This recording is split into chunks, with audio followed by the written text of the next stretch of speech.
What's up, Degenerate Nation? Welcome to the Big Bets on Campus podcast presented by WinBet. I'm Stucky, and with me, as always, is Colin Wilson. Ready to recap a week one where you had to sweat a little bit with your Hogs. I had to sweat a little bit with the Hogs. They were sweating a lot. I mean, hot temperatures, sloppy play, 13 penalties, just shooting themselves in the foot. Didn't look good whatsoever, but credit to Rice. They really brought it in the old Southwest Conference rivalry. Big week, though. Big week coming up. All right, let's do a quick recap of something we'll do every week. Best call, worst call, bet, regret. I'm going to say best call has to be – I got to go Nevada. I mean, I've been hyping this team all summer. I've been talking about them as the best bet for weeks, and they come through outright. We grabbed the 3.5. It closed at 2.5, blah, blah, blah. All that stuff fits all the criteria for a best call of the week. And my worst call, I got to go. I mean, I already talked about them. It's not Georgia State. Georgia State, I mean, they got trucked, but I mean, they were missing all these guys, and then just turnover luck and just very misleading box score. I mean, there was 4 fumbles in the first quarter. They all went Army's way. I could say Miami. We'll talk about that Miami-Alabama game. But I'm going to go Western Michigan. I already talked about it. It was 7-7, and then after that, I never felt like I had a real chance. Credit to Michigan, and hat tip to anyone to play Michigan. And the bet regret, it's just low limit, so it doesn't really matter. But I wanted to notify people that could bet it. Some people only bet to $5 a game. Whatever you bet's cool with me. It's all relative, 20, 50. I said my favorite was Nebraska. And I didn't even bet it for a couple hundred, and I forgot to put it in the app. It just wasn't on my – and then Nebraska ends up covering in a miraculous way. They looked awful in the beginning, but they ended up covering against Fordham late. So finally some positive Nebraska news. You got to cover against Fordham. By the way, the kid for Fordham, we had one of the best linebackers in the country at the FCS level. He had 30 tackles, their middle linebacker, most against an FBS team, I think, in like 30 years or something. So, yeah, that's my bet regret, not getting that in for you. And I already did my rant. I ranted about Wisconsin and Houston. So that's about it. How about you? Best call, worst call, bet regret, Colin? Well, I mean, if I had a rant, it would be about West Virginia, Maryland, who didn't have any points in the third quarter after running the score up in the first half. I mean, what am I staring at? 31 points in the first quarter. A game I took an over on, and then the scoring just stopped. It's good for the Maryland futures for the over 5.5 that we had from the preseason content. So that's going to be my rant of the day. Probably not my worst. They got someone got tackled, right, or went down. They almost broke it at the end. Yeah, and that would have been. And oh god, that was. If I had to say worst call, probably taking San Jose State. San Jose State got shut down by USC's defense. Absolutely. I mean, this Starkel's just been dropping explosive plays on everybody, and there was a huge step up against a USC defense who proved a lot to me with this. And there was a lot of weapons that were missing, for the USC side, and the air raid coming out, offense coming out and putting up 30 points. I mean, credit to USC there, but best call is best call for me is really tough. I mean, it's there. I'm going through some of the games right now, and I just to put some notes. It's good to see what Charlotte did to poor you. It's really tough with your best call. Kansas State just absolutely annihilating Stanford. Penn State, that was a great call. That Wisconsin, what Wisconsin was doing past the 40-yard line. You're not saying terrible. Penn State is your best call. No, I'm not saying that. I would love to say Fresno. I would love to say Fresno. We got on the live show on Saturday morning. If you guys didn't see the live show on Saturday morning, Fresno closed it out with a plus 850, and they had a chance. I mean, they were winning in the second half, and I went and double dipped and hit them live when they got up around 30. So I had no problems. I think maybe that'll be the best call. I can't count Iowa. Iowa's one of those late ones that came in the app. Maybe Marshall's a game that I hit July, that -2. I said I didn't understand. I think I said it in the app notes. Marshall, I don't understand why this is -2. This is a game I make -13. And Navy is horrendous. This game against Air Force ought to be really interesting. The Bama-Miami under 31.5. Listen, that was a nail biter. Thank you, Nick Saban and Bryce Young, and a defense returning back a score. And last thing I'll close on is we did have Texas -8 here on the podcast. We had Texas -8 on the live show. Steve Sarkisian already leading the nation in middle 8, 14-3. When we come in this podcast and we talk about coaching difference, you just say, oh, he's just making a statement that there's a coaching difference. No, when you have a middle 8 number of 14-3, that's the difference between Sark and Napier. And that's the reason why Sark is coaching at Texas and could coach anywhere in the nation that he wants, and why Napier is stuck at Louisiana Lafayette. 14-3, middle eight. Shout out there to Steve Sarkisian, hopeful, possible, eventual friend of the podcast. All right, Collins, bet regret is left, but I mean, look, he was having a tough time coming up with what his best call was, so I don't think there's much regret. If you think of anything, jump in. Let's quick notes here on injuries. Memphis, they started a freshman because Gunnell wasn't ready. I think they're going to start a freshman again this week against Arkansas State. I don't think he's going to be ready. We already mentioned Ibrahim for Minnesota. Their safety went down. Ronnie Bell, their top receiver from Michigan, he's out for the year. Thibodeau for the star, maybe top overall draft pick. He was in a boot. Big something to watch against Ohio State this week.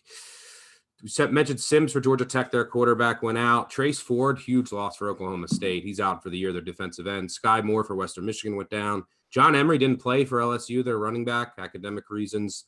Guarantano, the quarterback for Wazoo, got hurt. BYU, they were really banged up going to that game. Tooley, their linebacker, both Nakua's the wide receivers. Their star kicker didn't play. And then they lost, I think, Romney, the wide receiver. Keep an eye on that. They lost a starting corner, went unconscious. They got really beat up against Arizona. Mentioned Mathis for Temple. Frost, Justin Lynch is probably going to start against Akron. Washington was without their top three receivers in that bad loss against Montana. James Blackman started for Arkansas State. Amari Jones, the ex-Tulane running back, started a quarterback for Georgia Southern. And what was with Miami, Ohio? Gabbert didn't start for Miami, Ohio? Yeah, I haven't read the story on that. Why? So, yeah, I mean, they had a kid they had a pretty good backup who took over for Gabbert when he was hurt. But you have to wonder if they just chucked it up. They knew that they were going to lose by potentially 50. You have to wonder if they just saved them. I got my bet regret. Yep. Yeah, so I mean, for a bet regret for me is Northern Iowa. I don't know how many times you and I considered talk about fading Iowa State in the month of September, especially against a team that they've struggled with in the past and overlooked to Iowa. We even told everybody at the beginning of the live show on Saturday that there was a lot of sharp money coming in on Northern Iowa, banged it down all the way down to 28 from in the 30s. And I told everybody that this was an Iowa State team to go against in September and didn't bet it. So bet regret. Yeah, I don't regret that one as much. Same with Fresno. I mean, it was a bad approach. I should have just took a little piece. I was trying to wait till the second half for both. And obviously that didn't work out.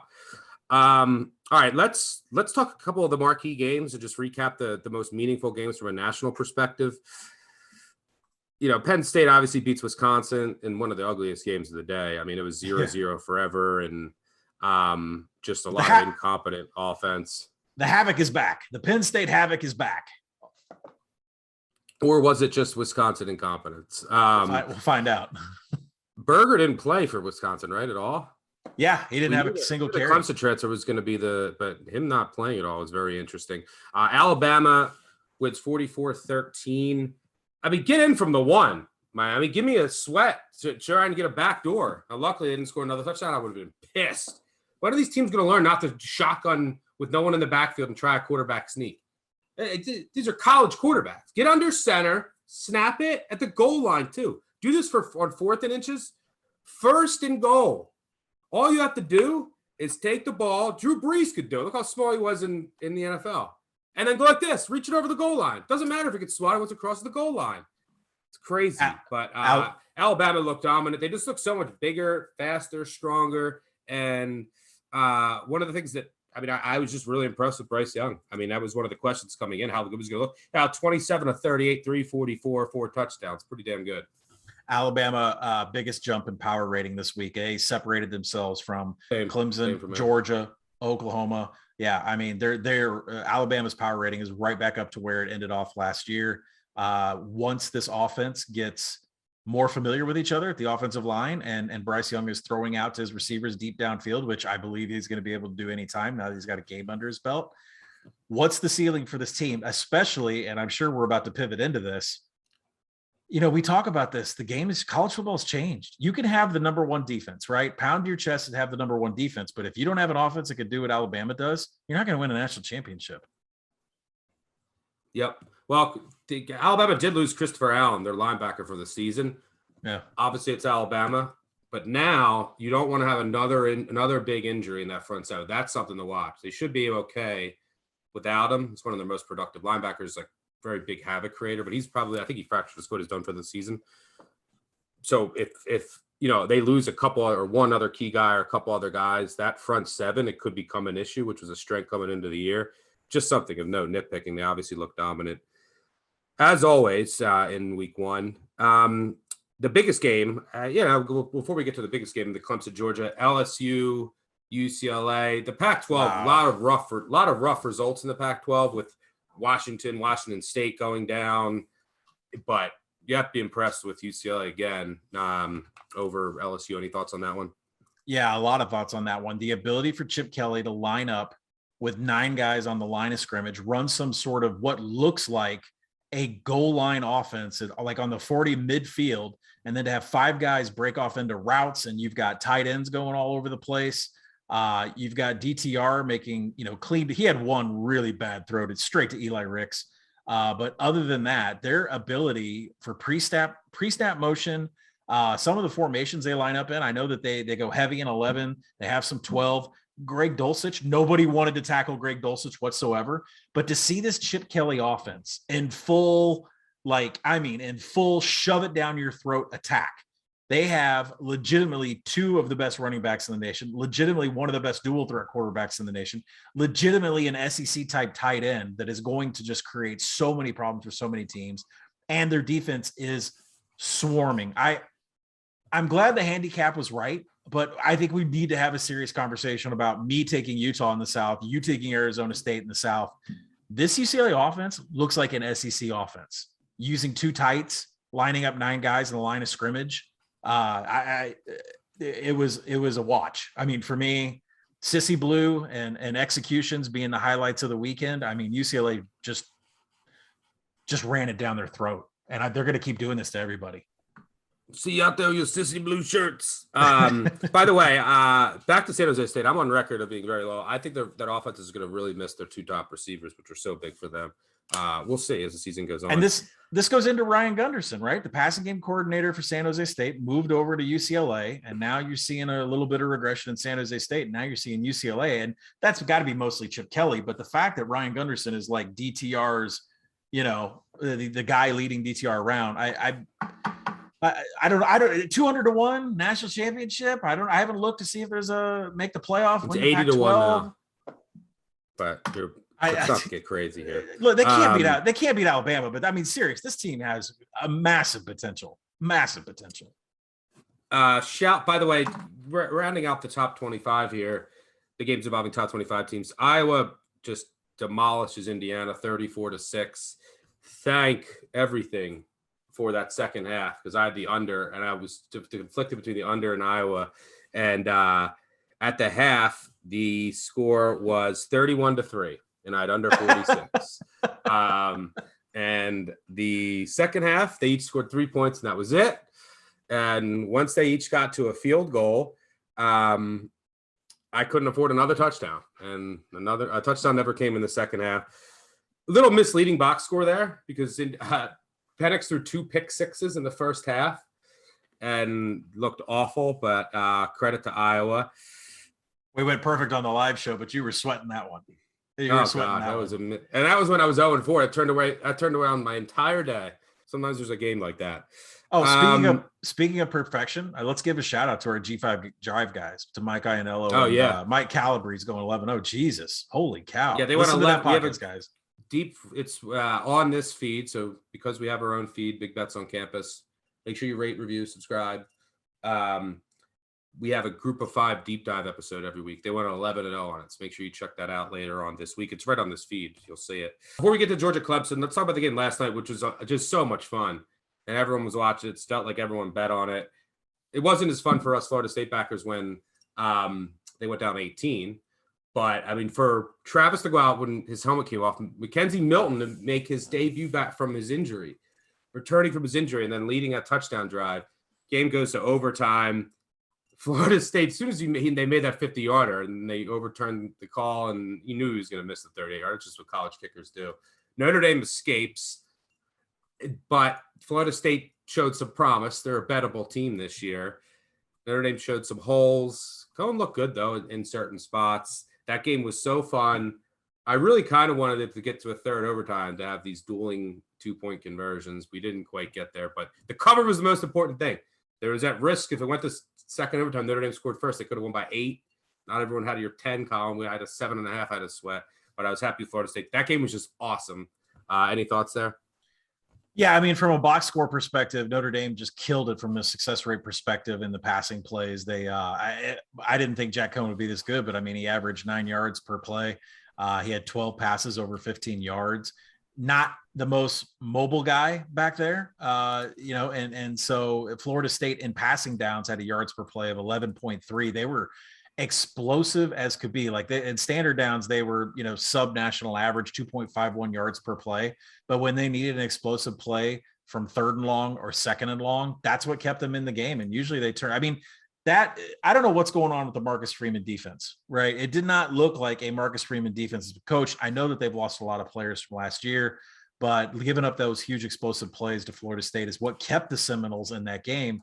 I don't know what Mike Norvell was doing. There's just coaching problems all over the place here from some of the things I saw on the Notre Dame side, but what Mike Norvell was doing from a play call selection, that 3rd and 5 Wildcat, the 4th and 2, going forward on your own 33, icing your own kicker and by the way, if his arm is going down, how is that not intentional grounding? Like a lot of this didn't make sense. It's a pretty bad coaching going on there, but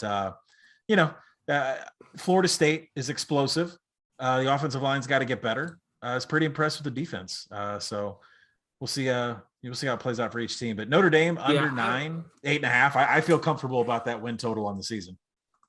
Kyle Hamilton's a stud, by the way. He's going to be he's going to be a star in the NFL. This Notre Dame safety. And Freeman will get that. It's going to take a little bit of time, I assume, especially with the players they lost. He'll get that defense turned around.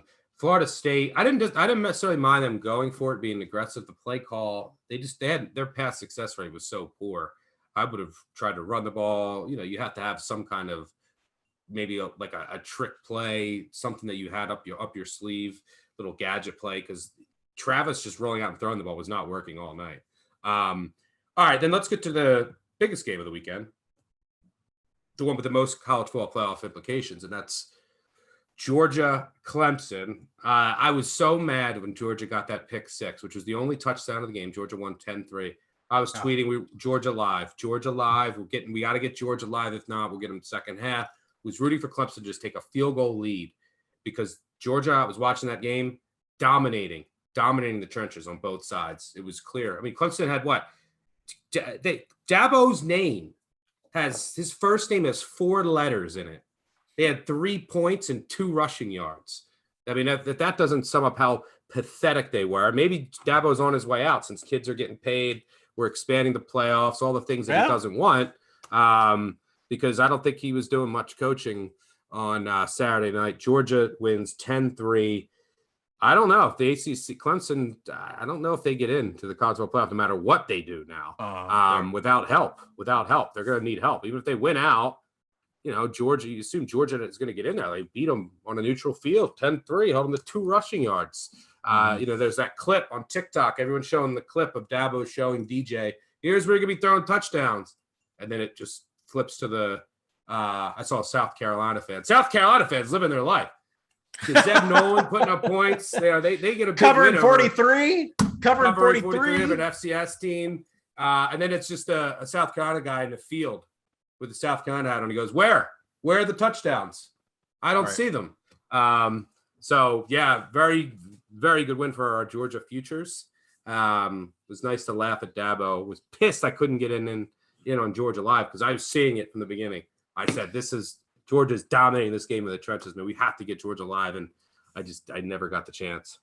Well, not all bad offensive performances have similar box scores. And when you look into the box score on these two teams and in this game, I am fairly confident in saying Clemson is not going to make it into the college football playoff. There are so many problems on this offensive line, and I get it. I get what Georgia was doing in the trench, and I get what they were doing in coverage. Like Justin Ross got lost a couple times. Georgia's, secondary back 7 was all over some of the targets for DJ. DJ had nobody to throw to. But let's back up a little bit and let's talk about the running plays, because Clemson's offensive line couldn't do any. They had 16 rushing attempts. 12 of them were stuffed. 12 of 16 were stuffed. That's a 75% stuff rate. The national average is 30%. Now, Georgia, from a rushing perspective, I think it's really interesting to see what does Todd Monken's offense look like? A balanced attack. It used to be Georgia heavy on the run, 31 plays in the passing game, 30 plays in the running game. Georgia was only stuffed on 20%. That's well below 30% national average. They got 4.3 yards per play in running plays. And then in the passing game, that's where the success rate fell a little bit short of national average. But I can't get over the fact that Clemson in standard downs, 1.9 yards per play. They were consistently playing from the back of their heels. The Georgia defense just dominated that trench. And that tells me that anybody with a pulse in the trench on the defensive line is going to be able to challenge Clemson this year. 180 total yards for Clemson. 180 total yards. Yeah, so Georgia's in the driver's seat for a college football playoff spot. If I'm NC State, I'm excited. If I'm NC State, I'm excited. But I'm not making a bet on Clemson. Are you? I'm not making a bet on Clemson to win to go to the no way. Nope. Want no part. We will see if Clemson. We'll see if Dabo can get his boys ready to score a touchdown against South Carolina State this week, and then the schedule gets a lot tougher with Georgia Tech the week after. So I'm sure Clemson will have a couple blowout wins over the next 2 weeks. But who's going to run the ball? Who's going to run the ball? Will Shipley, 4 of 7. Lin Jay, 1 of 10. Who's going to run the damn ball for this team? Crazy. Yeah, I hope that Clemson beats South Carolina State and Georgia Tech by 100 each, and then I'll be looking at to get NC State as a home dog, maybe get BC as a overinflated road dog the next week.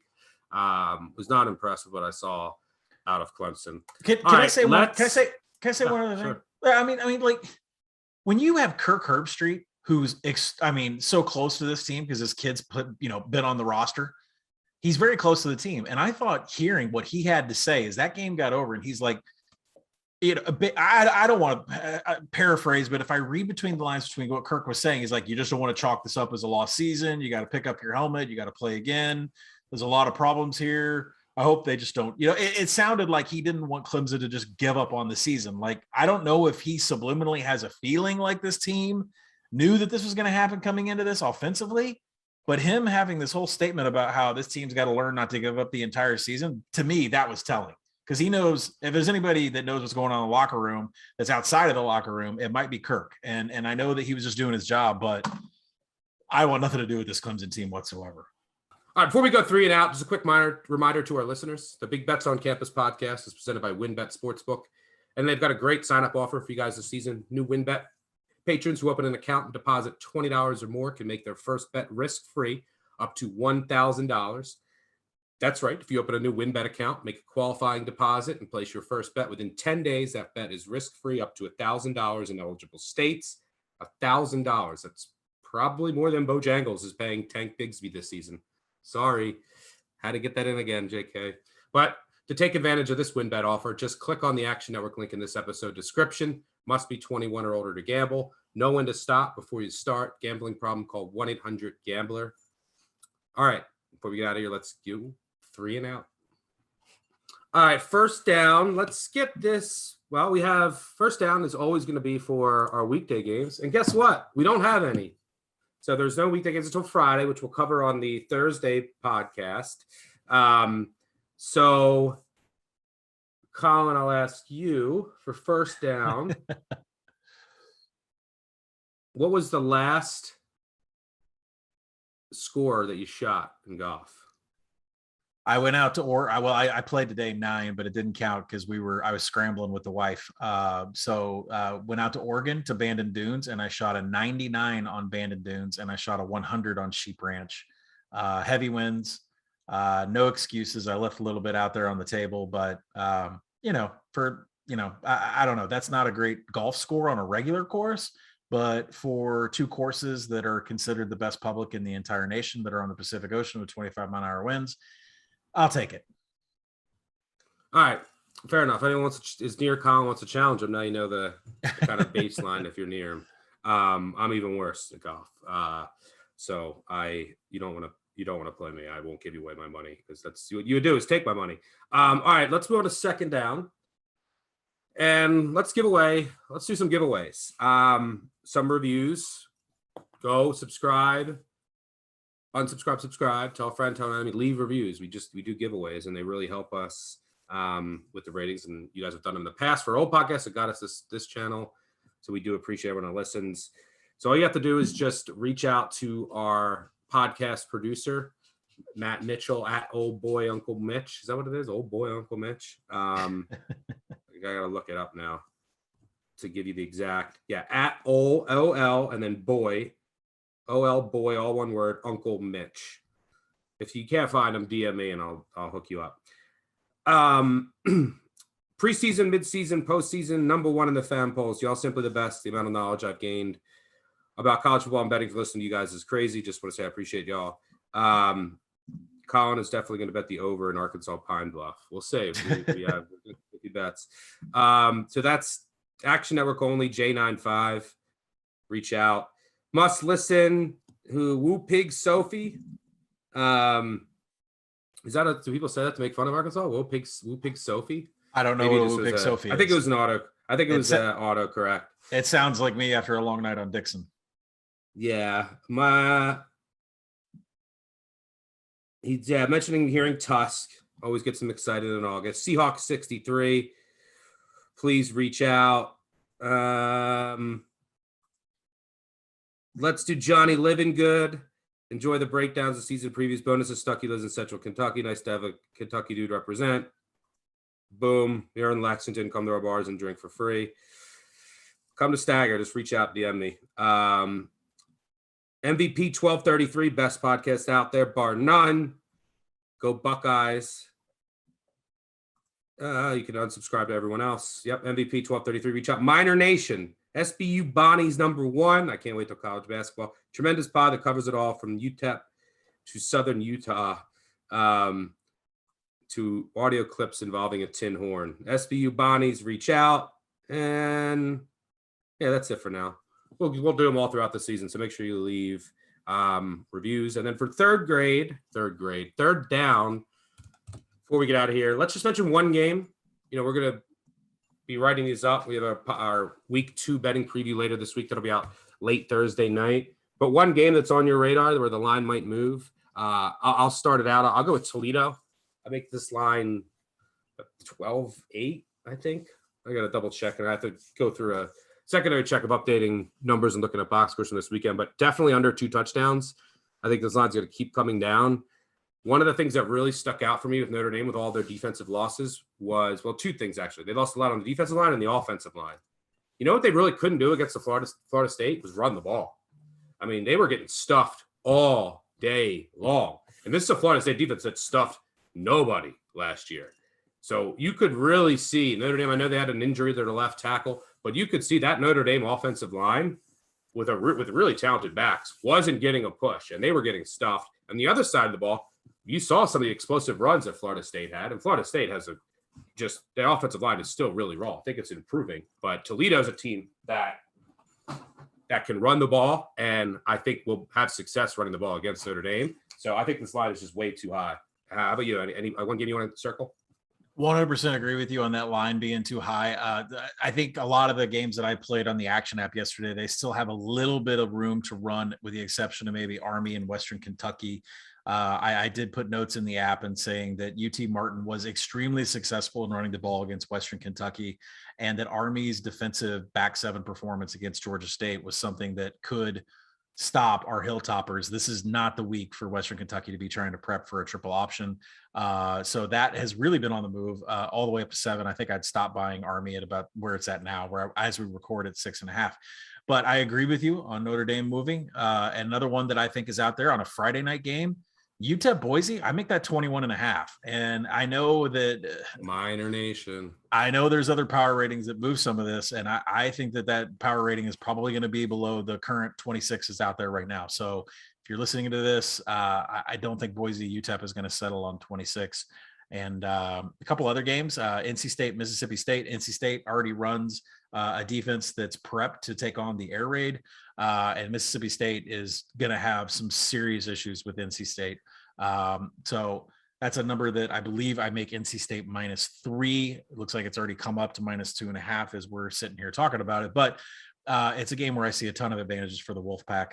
One more we should talk about. I did put it over in on San Diego State, Arizona. Oh, no. Arizona's, and I know that everybody's upset about it. I've already gotten multiple mentions about it. But wait, does it come through on the app? I haven't even seen it yet. Oh, no. I got to screenshot this. It's on the app. Listen, Arizona and Jed Fish ran at 22.5 seconds per play. That is a top 25, no matter what their offense is going to be. And the fact that they only scored, a couple scores against BYU, they still ran an extremely fast pace. So yes, I am in late night San Diego State on the over. I think the numbers should be in the 50s. So we'll see what happens to that in another week. No. I know. All right. That's cut me off. Right, that's enough, Sharon. I'm gonna troll you on Twitter now. We'll be back later in the week with a week 2 betting preview. It's time for us to go get to work. Thank you all for listening. Hopefully you can have another good week. Subscribe, unsubscribe, leave a review, tell a friend, tell an enemy. We appreciate all of your support, and we will catch y'all later. Cheers. Peace out.